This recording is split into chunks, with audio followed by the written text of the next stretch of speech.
माझा जन्म 92 ला झाला आणि 94 पासून आपण 9 ऑगस्ट हा दिवस जागतिक आदिवासी गौरव दिन म्हणून साजरा करतो. म्हणजे मी आता 31 वर्षाचा पूर्ण झालेलो आहे. स्वतंत्र होऊन आपल्याला जवळपास 70 वर्ष झाली.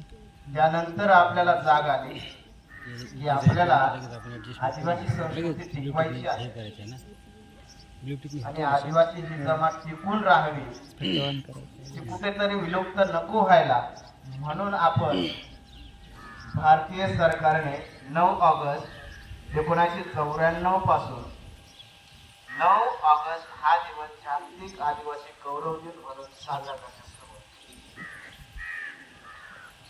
सर्व गावकरी मंडळी, तसेच शाळेतील कर्मचारी, शिक्षक वृंद, त्याचप्रमाणे SMC उपाध्यक्ष खंडू पिठे, त्यानंतर उपस्थित सर्व SMC सदस्य, या सर्वांना शासकीय माध्यमिक आश्रमशाळा करंजी यांच्याकडून सर्वांचं स्वागत करतो आणि आजच्या कार्यक्रमाच्या भाषणास